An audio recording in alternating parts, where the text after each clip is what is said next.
क्या आप वेदों को पढ़ना चाहते हैं, उनको समझना चाहते हैं, लेकिन आपको वेद कुछ कठिन मालूम होते हैं? तो आप हमसे जुड़िए। हम वेदों पर आसान सी भाषा में वीडियोस लाते रहते हैं। नमस्कार मित्रों, मैं सद्गुरु आशुतोष आप सभी का स्वागत करता हूं हमारे इस छोटे से प्रयास में, जिसमें हम अपने उस महान और गौरवशाली इतिहास से दोबारा जुड़ने की और उससे कुछ सीखने की कोशिश कर रहे हैं। ऋग्वेद के प्रथम मंडल के छठे सूक्त का जो पहला मंत्र है, आइए पढ़ते हैं। वो क्या कहता है? वो कहता है, युञ्जन्ति ब्रध्न मरुषम चरंतम परितस्थुषः रोचन्ते रोचना दिवि। चलिए अब हम इसको एक एक करके समझते हैं। युञ्जन्ति का अर्थ है जोड़ते हैं, मिलाते हैं या संयोजित करते हैं। ब्रध्न मरुषम अर्थात महान, शक्तिशाली और तेजस्वी। चरंतम अर्थात जो घूम रहा है, विचरण कर रहा है। परि अर्थात पूर्ण रूप से, चारों ओर से। तस्थुषः अर्थात जो स्थित है, जो तटस्थ है। रोचन्ते अर्थात चमकना। रोचना यानी कि प्रकाश या चमक। दिवि अर्थात आकाश। मित्रों, वैदिक भाषा में आकाश का अर्थ होता है हमारी अंतरात्मा और पृथ्वी का अर्थ होता है पंचभूतों से बनी हुई हमारी ये शरीर। तो यहाँ पर आकाश का अर्थ है हमारी अंतरात्मा। चलिए अब हम इसके अर्थ को समझते हैं। यहाँ ऋषि कह रहे हैं कि जो हमारी इंद्रियां हैं बहुत शक्तिशाली हैं और हमारे पूर्ण शरीर से जुड़ी हुई हैं। मित्रों, यहाँ ऋषि समझाना चाह रहे हैं कि जो हमारी इंद्रियां हैं उनमें बहुत शक्ति है और उनकी शक्ति जो है वो हमारे पूरे शरीर से, हमारे पूर्ण शरीर से जुड़ी हुई रहती है। ठीक है। इसके बाद ऋषि कह रहे हैं कि हमारी इंद्रियों के प्रकाश से हमारी अंतरात्मा इस विश्व को समझती है। मित्रों, हमारी इंद्रियों से ही हमारी जो अंतरात्मा है ये इस ब्रह्मांड को छूती है, इस ब्रह्मांड को महसूस करती है। हमारी इंद्रियां जो हैं वह द्वार होती है हमारी अंतरात्मा का इस बाहर की दुनिया से। तो यहाँ मित्रों इस मंत्र में इतना ही। अब हम अपने अगले मंत्र पर चलते हैं। ऋग्वेद के प्रथम मंडल के छठे सूक्त का जो दूसरा मंत्र है वह कहता है, युञ्जन्त्यस्य कामया हरि विपक्षसा रथे शोणा धृष्णु नृवाहसा। चलिए मित्रों अब हम इसको एक एक करके समझते हैं। युञ्जन्त्यस्य अर्थात वे इसके लिए जोड़ते हैं। कामया अर्थात कामना या इच्छा। हरि का अर्थ होता है हरना या घोड़ों को भी हरि बोला जाता है। विपक्षसा रथे अर्थात दूसरे पक्ष का रथ। मित्रों इसका एक अर्थ और होता है कि दूसरी तरफ जाना, ठीक है, गलत दिशा में जाना। शोणा अर्थात रक्तवर्ण। धृष्णु अर्थात साहस या शक्ति। नृवाहसा अर्थात मनुष्य की शक्ति से संचालित। मित्रों अब हम इस मंत्र को ठीक से समझने की कोशिश करते हैं। यहाँ ऋषि कह रहे हैं हमारी इंद्रियां हमसे इसलिए जुड़ी हैं ताकि वे हमारी कामनाओं को, हमारी इच्छाओं को गलत दिशा में जाने से रोक सकें। मित्रों यहाँ पर हमने पिछले मंत्र में हमने बात करी थी कि हमारी इंद्रियां हमारी अंतरात्मा से जुड़ी हों। ठीक है। अब यहाँ ये कह रहे हैं कि हमारी इंद्रियां जो हैं हमारी अंतरात्मा से जुड़ी होंगी तो वे गलत दिशा में जाने से हम उसको रोक सकते हैं, यानी कि हम पथ भ्रष्ट होने से उनको रोक सकते हैं।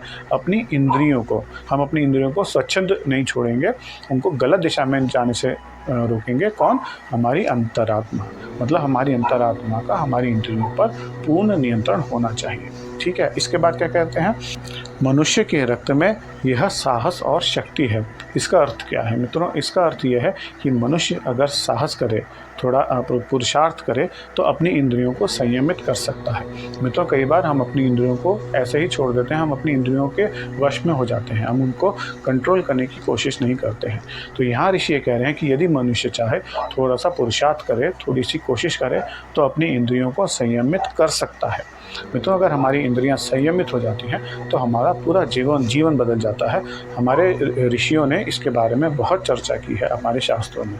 तो यहाँ ये कह रहे हैं कि मनुष्य अपनी इंद्रियों को कंट्रोल कर सकता है अगर थोड़ा सा प्रयास करे। ठीक है। अब हम अपने अगले मंत्र पर चलते हैं। ऋग्वेद के प्रथम मंडल के छठे सूक्त का जो तीसरा मंत्र है।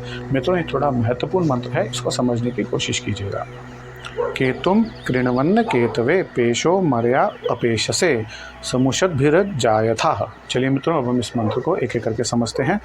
केतुम का अर्थ है ध्वज या चिन्ह, जैसे कोई बैनर हो। ठीक है। कृण्वन्न केतवे का अर्थ है बिना किसी चिन्ह के कार्य करना। ठीक। पेशो अर्थात आकार या स्वरूप। ठीक है। मर्या अर्थात मनुष्य या मानव जिसका मरण होता हो। ठीक है। अपेशसे अर्थात बिना आकार का होना। समुषद्भिर्जायथः अर्थात सहायकों के द्वारा जन्म होना। चलिए मित्रों, अब हम इस मंत्र को ठीक से समझने की कोशिश करते हैं।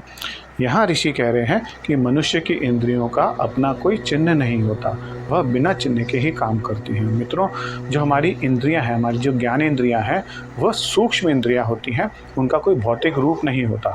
मित्रों, जैसा कहते हैं कि हम आँखों से देखते हैं, लेकिन जो हमारी आँखें हैं वो हमारी इंद्रिय नहीं है।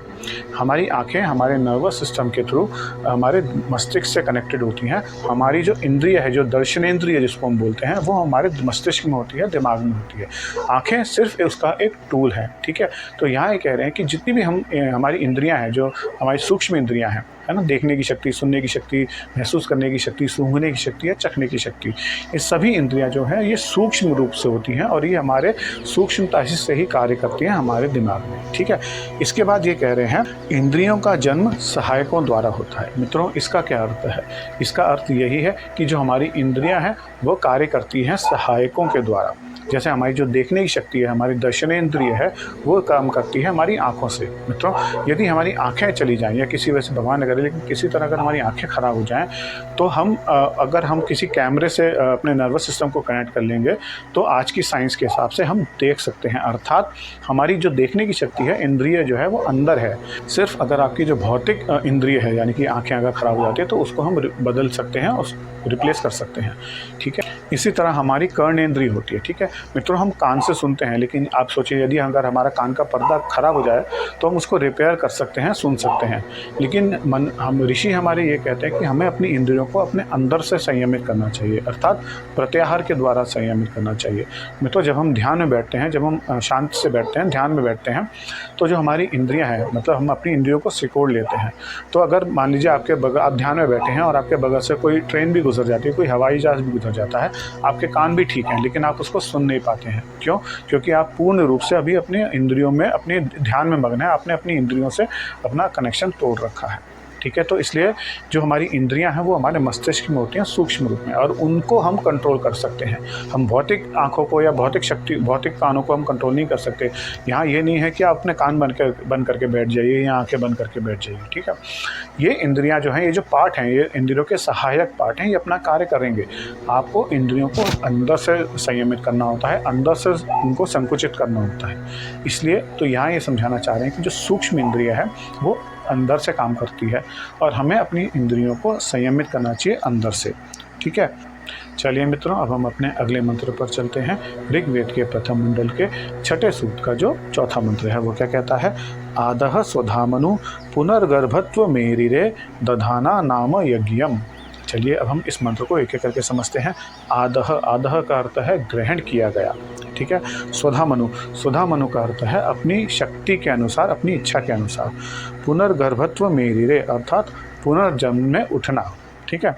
दधाना अर्थात धारण कर रहे हैं। नाम यज्ञम अर्थात यज्ञ का नाम या यज्ञ की उपाधि।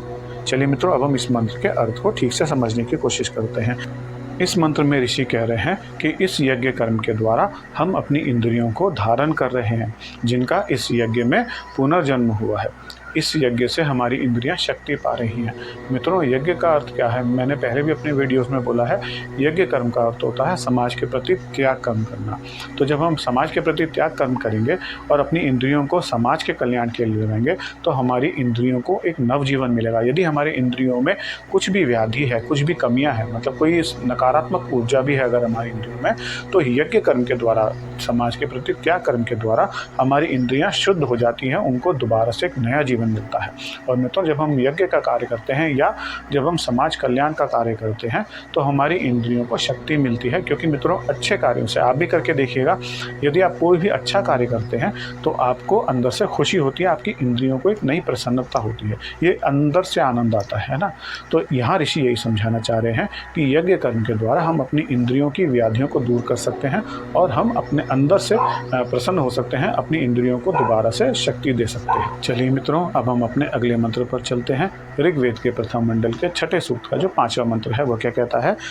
विल्लु चिदारुजत्नुर्भिर्गुहा चिदींद्र वहनी भी अविंद्र ऊसर्या अनु। चलिए मित्रों, अब हम इस मंत्र को एक एक करके समझते हैं। विल्लु का अर्थ है कोई ठोस पदार्थ, या यज्ञ का कोई उपकरण। ठीक है। चिदाजु रत्नोर्भिर्गुहा, इसका अर्थ क्या है?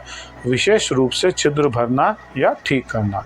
ठीक है। चिदेंद्र अर्थात इंद्रियां भी, वहनि भी अर्थात अग्नि के द्वारा, अविंद अर्थात प्राप्त किया गया, ऊसर्या अर्थात रोशनी से, अनु इसके बाद। चलिए मित्रों, अब हम इस मंत्र को ठीक से समझने की कोशिश करते हैं। यहाँ ऋषि कह रहे हैं कि इस यज्ञ की अग्नि के द्वारा हम अपनी इंद्रियों के छिद्रों को भरते हैं, अर्थात हम अपनी इंद्रियों की कमियों को ठीक करते हैं। मित्रों, जो हम यज्ञ कर्म करते हैं, समाज के लिए त्याग कर्म करते हैं, तो वो जो एनर्जी है, वो जो ऊर्जा है, ठीक है, उससे हमारी इंद्रियों की जो नकारात्मक शक्ति है या हमारी इंद्रियों में जो कमियां हैं उसको हम पूर्ण कर सकते हैं, पूर्ण करते हैं। इसलिए यहाँ कह रहे हैं कि हम यज्ञ कर्म के द्वारा या यज्ञ कर्म की अग्नि से हम अपने इंद्रियों के छिद्रों को पूर्ण कर रहे हैं, ठीक कर रहे हैं। ठीक है। इसके बाद ऋषि कह रहे हैं कि इसके बाद हमने शुद्ध ज्ञान की रोशनी को प्राप्त किया। शुद्ध ज्ञान अर्थात ब्रह्म ज्ञान की रोशनी। ठीक है। तो यहाँ ऋषि कह रहे हैं जब हमारी इंद्रियां ठीक हो जाएंगी, हमारी इंद्रियों में कोई कमी नहीं होगी, हमारी इंद्रियां व्यवस्थित होंगी और हमारे संयम में होंगी, तब हम शुद्ध ज्ञान की जो ऊर्जा है, शुद्ध ज्ञान की जो रोशनी है, हम उसको प्राप्त कर सकते हैं, यानी कि ब्रह्म ज्ञान की रोशनी। मित्रों, हमें आशा है आपने हमारे इस आज की वीडियो से कुछ नया सीखा होगा, कुछ नया जाना होगा। यदि आपके मन में कोई सवाल हो वेदों को लेकर, तो आप कमेंट बॉक्स में हमसे पूछ सकते हैं। हम आपके सभी सवालों के जवाब देने की पूरी कोशिश करेंगे। मित्रों, यदि आपको हमारे वीडियो अच्छा लगा हो तो इसे लाइक कीजिए और ज़्यादा से ज़्यादा लोगों के साथ शेयर कीजिए। मित्रों, हमारे चैनल को सब्सक्राइब कीजिए। हम वेदों पर इसी तरह के वीडियोस लाते रहते हैं। हम वेदों को आपको आसान सी भाषा में समझाने की कोशिश करते हैं। आपसे दोबारा मिलने की आशा में अब हम आपसे विदा चाहते हैं। माँ भारती आपका कल्याण करें। जय श्री राम।